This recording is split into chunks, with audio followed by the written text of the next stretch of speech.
Hey, what's up, everybody? This is Chicago Gooner, just bringing you another Arsenal talk. In this Arsenal talk, will be covering, of course, transfer links. A couple things hit the transfer links today. Three very big players, and a somewhat, kind of like a second-tier player, I guess you could say. But the news broke from iTelesport on Twitter. One of their reporters broke the story today that Alexis Sanchez and Morgan Schneiderlin will be joining Arsenal right after the World Cup. Of course, you've seen the Chile-Brazil game today. It was just an amazing game. It was probably one of the better games of the World Cup so far. You're pretty much sitting on the edge of your seat watching the game, and because the game was going both ways, each team had plenty of chances. I thought Chile had more chances than Brazil, but the play of Alexis Sanchez was just, God, he was just all over the place.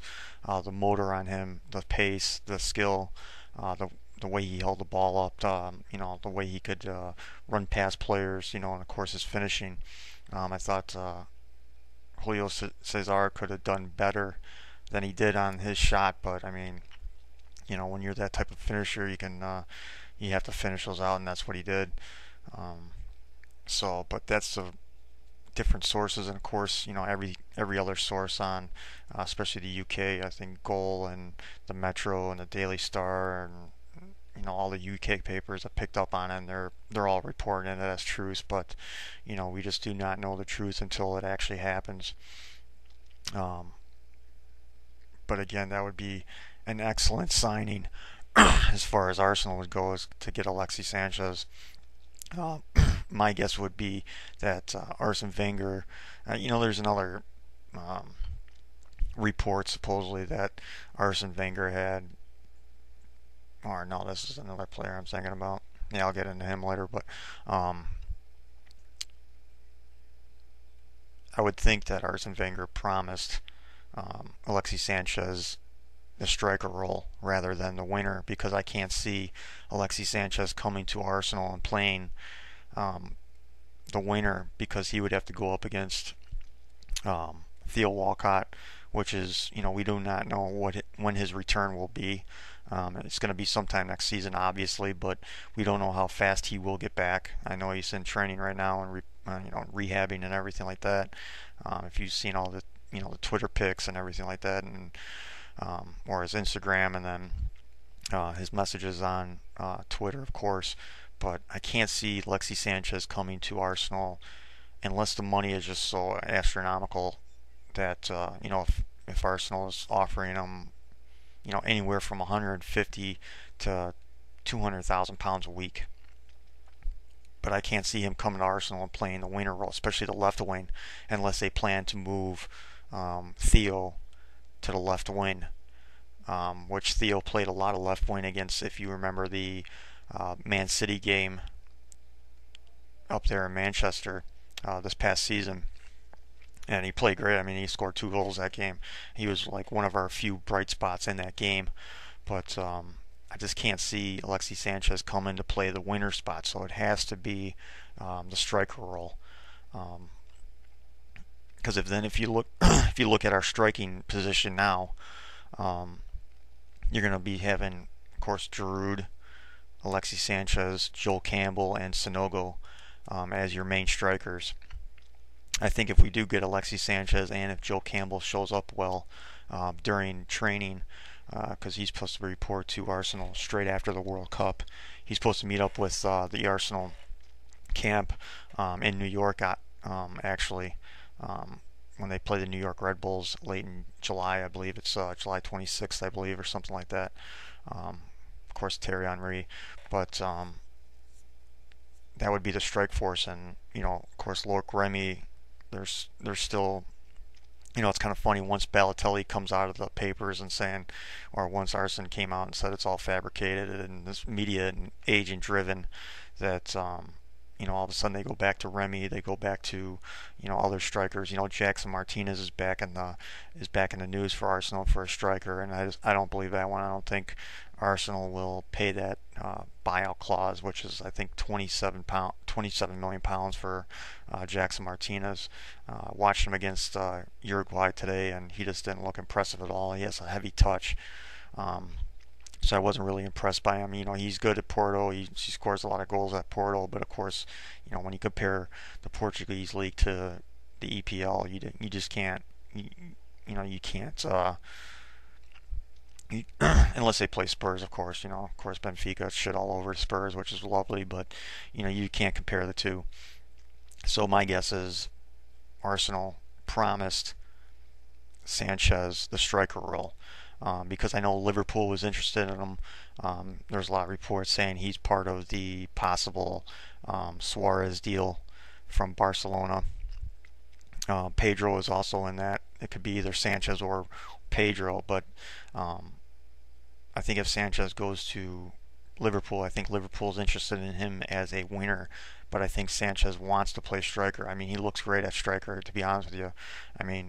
Linking up with him and Ozil would just be fantastic. That would be the pace that Ozil needs, that he can get behind defenses so easily, back fours, those slow center halves that he can just run right past and get that through ball from Ozil or even Aaron Ramsey. Of course, then too you're going to have a streaking Theo Walcott coming up the right side. And possibly one of the best finishers in the game with Lucas Podolski or the Ox coming up on the left side as well. That's just going to be a ton of pace up front for Arsenal. And of course, Alexis Sanchez's finishing his finishing this past season. If you haven't seen it yet, just Google, not Google it, but just go on YouTube and just check out all of his goals just from this past season. His finishing was just amazing. And of course, he's shown his skill in the World Cup as well. Unfortunately, they're out of the World Cup. I wouldn't really put too much emphasis on his penalty kick today. I think him more than anybody. He had absolutely pretty much dead legs by the time they were taking that penalty kick. I think if it was, if he took a penalty kick somewhere in early stages or even the late stages of the 90, I think he would have really slammed that home. But hopefully the reports are true that Alexis Sanchez is coming to Arsenal, and now Arsenal can speed up their talks with him since he is out of the World Cup now, and they can start talking hopefully to Barcelona about a bid. Supposedly the bid is £32 million. So that's something to really look out for, especially when July 1st hits.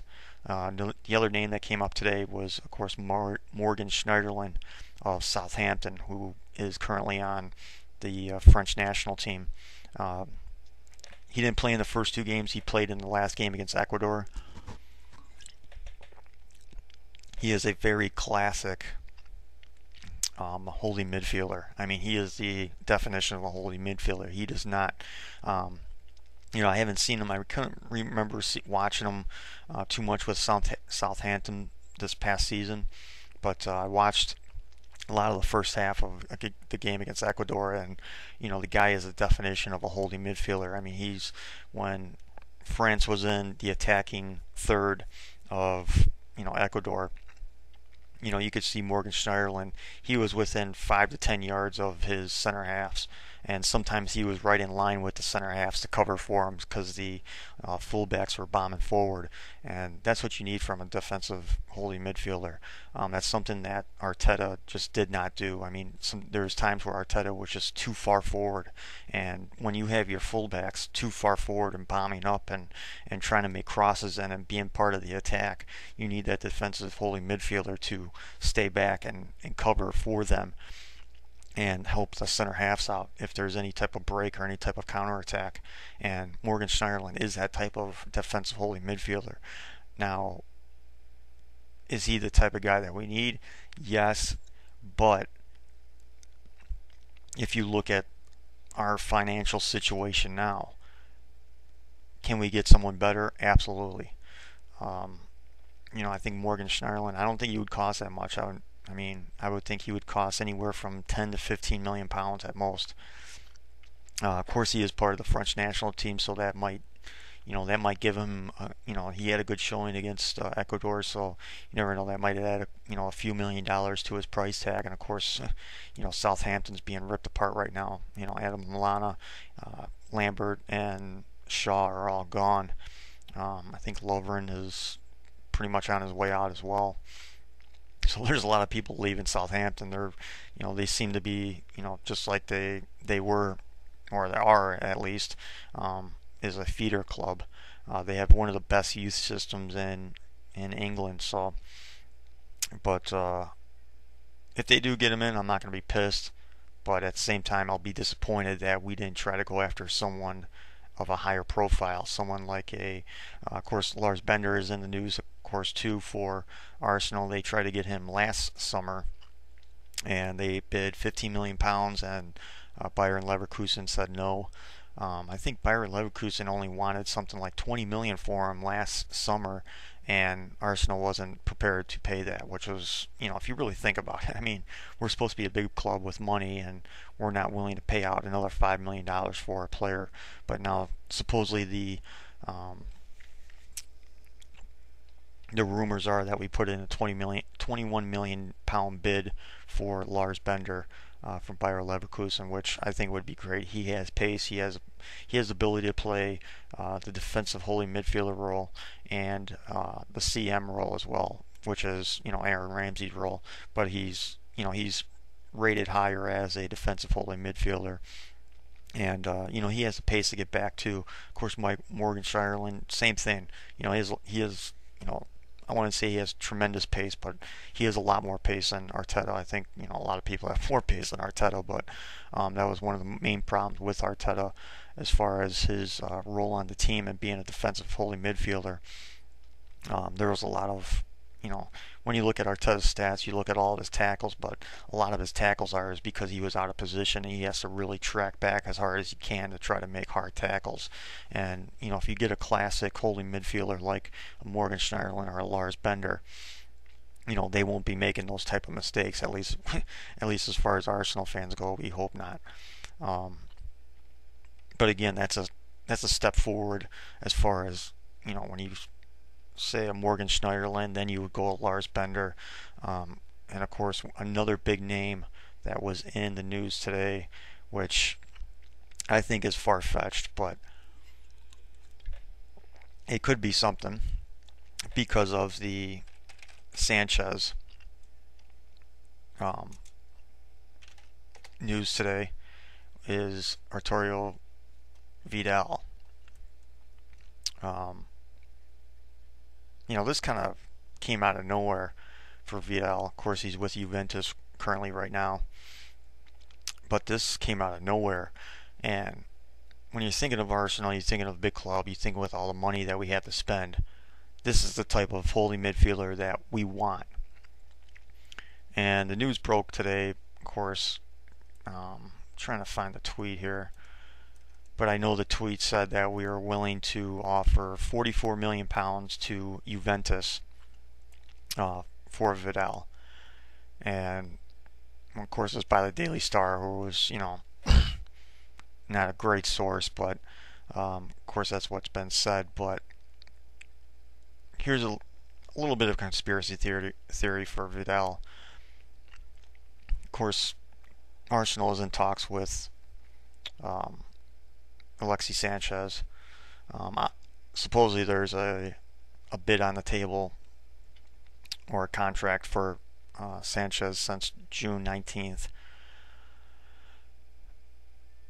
So here's a conspiracy theory. Alexis Sanchez talking to Arsene Wenger. He's talking to Arsenal. Maybe Ivan Gazidis, possibly Dick Law. Take your pick of who he's possibly talking to. And possibly Alexis Sanchez says, you know what, Vidal's not happy at Juventus, you might want to try to go after him. He might be available. Because the £44 million seems about right, but I would think he would be more in the range, maybe of 50, possibly.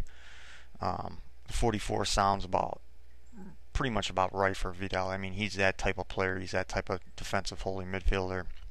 And of course, he can bomb forward as much as possible. I mean, if you saw him, once he went off the field for Chile, he was, you could see the difference in the passes that he made in the game against Brazil. And once he went off, you could see the kind of like the middle of the field open up on Chile, and they were kind of vulnerable a little bit without Vidal. But talking to some Juventus fans over the last like few days about like Sanchez, because supposedly he's in for Juventus as well, and supposedly he wants to go there. So again, the conspiracy theory is, what if Sanchez is more interested in Arsenal, and he relays to Arsenal that, one, I want to play with Vidal, who is also a Chilean star, who is also his teammate, and he says, well, I don't really want to go to Juventus in the Serie A. I want to come to England. So he's not happy. Try to make a bid on him, see if he wants to go there. Of course, Manchester United has been linked to him from even last summer. They've been trying to get him. There's supposedly a tweet out there from the Metro saying that Manchester United is willing to offer $230,000 a week for Vidal, which of course Manchester United, they have to overpay for everybody just to get him in, because they have no competition this year. No kind of type of European competition. There, no Champions League, no Europa League, nothing. So it's going to be tough to bring in high-profile players like even Vidal to come to Manchester United, because of the fact they just have no Champions League. And of course, they're not even guaranteed a spot for next year either. So they're going to have to overpay for everybody. I mean, you could see the Luke Shaw deal. I mean, $30 million for, he's not even a proven. I mean, he has quite great potential, but as far, he just hasn't proven it anywhere yet. Of course, he did play well with Southampton, but again, an 18-year-old for £30 million. Supposedly the contract is anywhere from 100 to 125,000 a week, which that's what Manchester United has to do. But will a player like Vidal want to go to Manchester United without any type of Champions League football, without any type of European competition at all? It'll be tough for Manchester United. Of course, they will have to offer that type of money, the £230,000 a week, just to get him there. So I think Arsenal have the upper hand on that right now, if Vidal is interested in possibly coming to Arsenal. Of course, talking to a few Juventus fans, they're very afraid that they're going to lose either Pogba or Vidal within by next summer at least. They're going to lose one of them, they think, by next summer if they don't improve as far as in like European side of football, as far as Champions League go, because they couldn't even make it out of the group stage this past season. I know, of course, one name that's interested in Vidal and Pogba, which you have to really look out for too, is Real Madrid. There's a lot of Real Madrid links to Vidal and even Pogba. Which one of them they rate higher, I have no idea. Which one they would want more, I don't know. But supposedly from Juventus fans, it's going to take either anywhere from 50 to 60 million pounds. It could be in euros, because sometimes they don't. They talk differently as far as transfer money from EPL fans to La Liga or Serie A. They talk mostly into euros than pounds. But some of the Juventus people are saying you're going to have to spend anywhere from 50 to 60 million euros just for Paul Pogba. So if they're saying that, you have to imagine that Vidal is going to be costing somewhere around possibly 50 to 55 million pounds for him. So maybe the 44 million pounds is just a feeler bid for Vidal. But that was an interesting one. I don't believe the rumor. I think it's a little far-fetched. I think just because we're in for Sanchez, possibly that they automatically think, well, they need a defensive holding midfielder. Let's put Vidal's name on Arsenal's name as well. So, but that's one to look out for maybe in the future, possibly. Maybe, like I said, maybe Vidal um, talking through Sanchez said, you know what, I'm not happy here at Juventus. I want to move on. I want a new challenge. I want to compete in Champions League, and maybe he doesn't think that Juventus has what it takes, or they don't have the commitment to compete in Champions League. Because even if you look at Juventus as well, I mean, they bombed out of the Europa League. I mean, they should have won the Europa League pretty easily with the talent they have on their squad, and they just didn't seem to care about the Europa League at all. Of course, more big clubs don't, and when they get into competition, of course, you saw Chelsea last year. They took it seriously and they actually won it. So it was kind of shocking that Juventus just didn't really care about the Europa League at all. So what does that tell a guy like Vidal or Pogba or anything? But I know Juventus fans are very scared that they're going to lose either one or both by next summer. So that's one to really look out for. And, I think we would have the upper hand. We have the money to pay for that type of player. We have the money to pay that type of wages. And, that's the type of player that we are looking for. That world-class defensive holding midfielder. And, of course, every Arsenal fan would love that. I would love that. Of course, let's see. Here's the last link of the day, which was kind of crazy. Of course, here in the States, we had ESPN. We have ESPN covering the World Cup. And right in the beginning of the game, of watching Colombia and Uruguay, James Rodriguez got the ball early on. It was like within the first minute or two of the game, and all of a sudden Jon Champion says, James Rodriguez, he's been linked with Arsenal lately. Now, this is the first time I've ever heard this. I haven't seen his name at all linked with us. And, of course, Jon Champion says he's linked with us. I don't know where this even came from. It was the first time that I ever heard of him being linked with Arsenal. Because the only winners that have been really linked with Arsenal so far this summer has been Antoine Griezmann, Di Maria, and that's pretty much about it. That's been pretty much the list of players from the left winners that are linked with Arsenal. And of course, James Rodriguez is all of a sudden linked with Arsenal. Then there's something going around Twitter that Arsene Wenger had breakfast with James Rodriguez's parents and agent this morning before the Colombia-Uruguay match, which, who knows? I mean, that, people make stuff up on Twitter, and, you just don't know what you can believe. But I thought that one was kind of funny that they would be linked with them.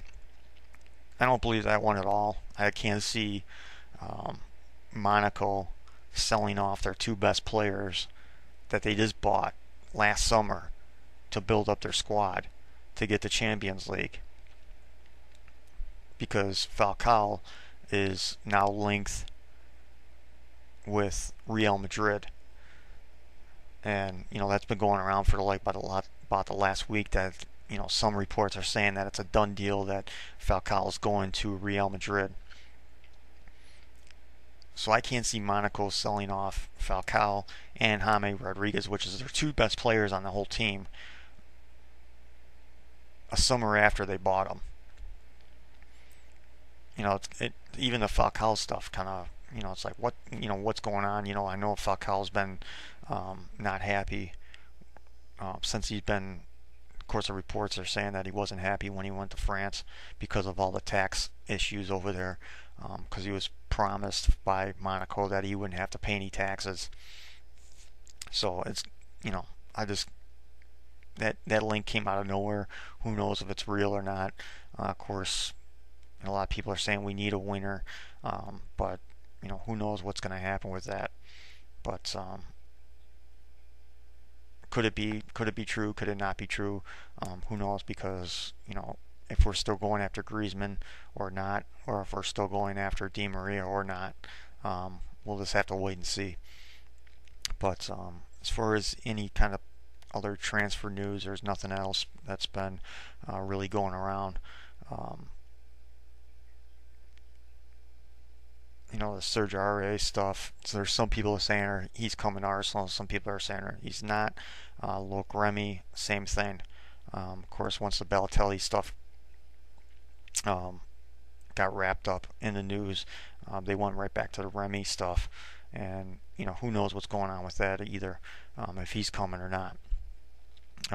There's several reports, a couple weeks ago that Remy was a done deal, and they're just waiting for the World Cup to wrap up. So, who knows? But if there's any other type of transfer links or news or anything like that, I will do another Arsenal talk, of course, to give you my opinion and see if there's anything else that could be said about these transfers or possible transfers. Hopefully July 1st, which is only a couple days away, that we'll have somebody. Hopefully it's Alexis Sanchez to really just, that would be great. That would just really just set the tone for our summer, that Arsenal is serious about not only winning the Premier League, but they're serious about making a deep run and serious about Champions League. Because, last summer, of course, Ozil, then you got Sanchez this summer. Maybe that opens the door for other signings. Maybe that makes players look at Arsenal a little bit closer and say, you know what, I want to go there. Maybe you get some type of high-profile guy like a Vidal that says, you know what, I want to go there. I want to follow my Chilean teammate to Arsenal. So, of course, it's all waiting games. We'll see what happens. Of course, hopefully we have some good news coming up on July 1st. So that'll be the end of the transfer talk, and we'll see you later.